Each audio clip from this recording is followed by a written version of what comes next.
VPN ব্যবহার না করার পরামর্শ পলকের। কোটা সংস্কার আন্দোলনের পরিপ্রেক্ষিতে গত বুধবার 17 জুলাই সন্ধ্যায় দেশের বিভিন্ন স্থানে মোবাইল ইন্টারনেট সীমিত করা হয়। পরদিন 18 জুলাই মোবাইল ইন্টারনেট বন্ধের বিষয়টি আনুষ্ঠানিকভাবে জানান ডাক, টেলিযোগাযোগ ও তথ্যপ্রযুক্তি প্রতিমন্ত্রী জুনাইদ আহমেদ পলক। সামাজিক যোগাযোগ মাধ্যমে অপপ্রচার ও গুজব প্রতিরোধে এমন সিদ্ধান্ত নেওয়া হয়েছিল বলে সে সময় তিনি উল্লেখ করেছিলেন। একই দিন সন্ধ্যায় সঞ্চালন লাইনে অগ্নিকাণ্ডের ঘটনায় বন্ধ হয়ে যায় ব্রডব্যান্ড ইন্টারনেটও। ফলে দেশজুড়ে সব ধরনের ইন্টারনেট যোগাযোগ ব্যবস্থা বিচ্ছিন্ন হয়ে পড়ে।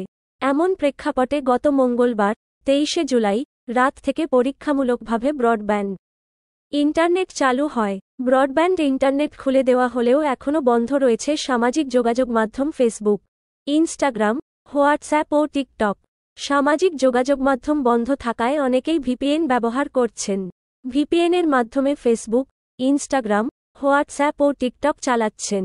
তবে ডাক, টেলিযোগাযোগ ও তথ্যপ্রযুক্তি প্রতিমন্ত্রী জুনাইদ আহমেদ পলক ভিপিএন ব্যবহার না করার পরামর্শ দিয়েছেন। তিনি বলেন, ভিপিএন থেকে বিরত থাকি, তথ্য সুরক্ষার জন্য বিরত থাকি। ভিপিএন যে দিচ্ছে সে পুরো তথ্য উপাত্ত পাচ্ছে। ভিপিএন চালু রেখে অনলাইন প্ল্যাটফর্মে আর্থিক লেনদেন করলে গুরুত্বপূর্ণ সংবেদনশীল তথ্য অন্যের কাছে চলে যেতে পারে। উল্লেখ্য, ভিপিএন সেবায় সত্যিকারের সুরক্ষা ও নিরাপত্তা সুবিধার কথা উল্লেখ থাকলেও কিছু ক্ষেত্রে এগুলো অসৎ উদ্দেশ্যে ব্যবহার হওয়ার ঝুঁকি থাকে। ভিপিএন টুল ডাউনলোড করার সময় মোবাইল বা কম্পিউটারের নিয়ন্ত্রণ সহ ফেসবুক, ইমেইল সহ বিভিন্ন সামাজিক যোগাযোগ মাধ্যমের যাবতীয় নিয়ন্ত্রণ চলে যায় ওই ভিপিএন নির্মাতার কাছে। ব্যবহারকারীর ডেটা যেহেতু ভিপিএন সেবাদাতার হাত দিয়ে যায়, তাই সেবাদাতার সততার ওপর নির্ভর করে ব্যবহারকারীর তথ্য নিরাপত্তা। ভিপিএন ব্যবহারে ব্যক্তিগত তথ্য চুরি হওয়ার ঝুঁকি থাকে। এই ঝুঁকি থেকে সচেতন হতে কিছু বিষয় নিয়ে আলোচনা করা হলো: ডেটা নিরাপত্তা ও গোপনীয়তা।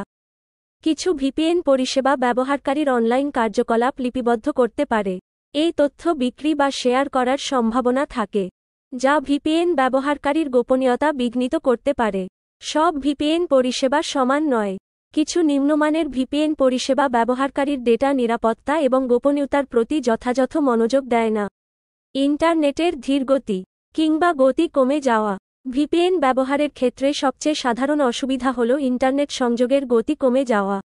যেহেতু ভিপিএন বিভিন্ন দুর্গম সার্ভারের মধ্য দিয়ে ডেটা পাঠায় ও ডেটা ট্রান্সমিশন এনক্রিপ্ট করে, সেহেতু ব্রাউজিংয়ের সময় কম গতি ও বিলম্বের মতো অভিজ্ঞতার মুখে পড়তে পারেন ব্যবহারকারী। সার্ভার সুরক্ষা। ভিপিএন সার্ভার যদি হ্যাক হয় অথবা দুর্বল হয়, তবে ব্যবহারকারীর এনক্রিপ্টেড ডেটা প্রকাশ হয়ে যেতে পারে, যা গ্রাহকের গোপনীয়তা এবং নিরাপত্তার জন্য হুমকি সৃষ্টি করতে পারে। আইনি সীমাবদ্ধতা। ব্যবহারকারী দেশের ভিপিএন ব্যবহারের আইনি বিধিমালা সম্পর্কে সচেতন থাকতে হবে এবং তা অনুসরণ করে ভিপিএন ব্যবহার করতে হবে। অনুমতি ছাড়া ভিপিএনের ব্যবহার বেআইনি। কিছু দেশে ভিপিএন ব্যবহারের আইনি সীমাবদ্ধতা বা নিষেধাজ্ঞা রয়েছে। স্থানীয় আইন অনুযায়ী ভিপিএন ব্যবহার করা উচিত, অন্যথায় আইনি সমস্যা হতে পারে। ভুয়া ভিপিএন পরিষেবা, ফিশিং এবং স্ক্যাম। কিছু ভিপিএন পরিষেবা ভুয়া হতে পারে যা ভিপিএন ব্যবহারকারীর ডেটা চুরি করার চেষ্টা করে। এই ধরনের পরিষেবাগুলো থেকে সতর্ক থাকতে হবে গ্রাহককে। ভিপিএন জটিলতা। কিছু ভিপিএন পরিষেবা ব্যবহার করা জটিল হতে পারে, যা নতুন ব্যবহারকারীদের জন্য সমস্যা সৃষ্টি করতে পারে। ভিপিএন একটি শক্তিশালী টুল যা ব্যবহারকারীর অনলাইন নিরাপত্তা এবং গোপনীয়তা রক্ষায় সহায়ক। তবে ভিপিএনের ব্যবহার সংক্রান্ত ঝুঁকি সম্পর্কে সচেতন থাকা এবং সঠিক পদক্ষেপ গ্রহণ করা অত্যন্ত গুরুত্বপূর্ণ।